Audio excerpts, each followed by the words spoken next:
Puro-bura na lang yung assignment mo. Kasi mo yung EO, katulad ng ginawa ni Ma'am. Bisik, bisik.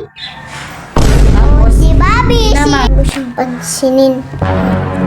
ulitin mo yan. Ayusin mo yung pagsusulat, ha? Wala akong isasend. Ayusin mo yung assignment mo. Tignan mo yung assignment mo, yung pangalan mo. Ayusin mo yung pagsusulat. Kaganyan na nag-aaral. Gawin mo.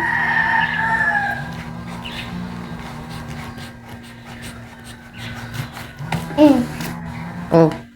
Tapos, Tignan mo, ang dami ng sulat-sulat, oh. Bilisan mo, puro bura na lang yung assignment mo, oh. Ayusin mo yung EO, katulad ng ginawa ni Ma'am Percy, ang Papa. ganda. bisik, bisik. Di ba ganito? Tapos ganito. Oh, yan, oh. Tapos, di ba E naman. bisik? E naman, letter E. Huwag mo yung fantasy. Huh? Dito, letter E. Ako na. Huwag mo siyang pansinin. Ha? Guys. Dalawang haba, L. Nakakahirap. O, pagkatapos kung magluto doon, tapos na yung assignment mo, no? Opo. Kapag yan, dapat ganyan yung pagkakasulat, oh. Dito, F, A, Y, Apa. tapos dito, G, tapos S, A. Ayusin mo. Kapag yan, hindi maayos, hindi kita bibigyan ng chocolate. At gagawin mo na yan. Okay. Gawin mo yan, ha? Apa. Ayan, may bantay ka. Hanggang Apa. nakagawa mo talaga yung assignment mo. Apa. O, sige, gawin mo yung assignment mo. Okay. Gawin mo na yan. Apa. O.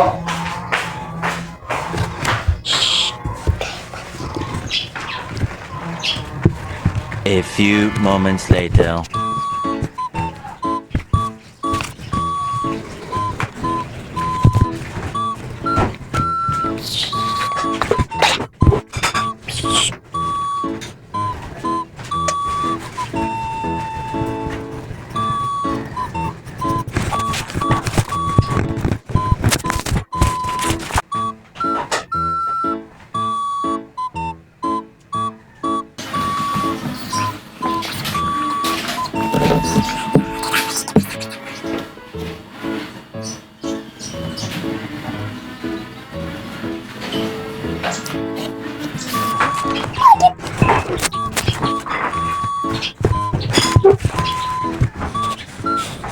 Yun.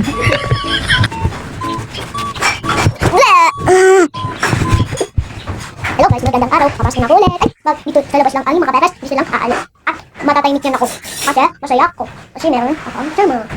Oh, basic ka ng basic. Ang layo na naman.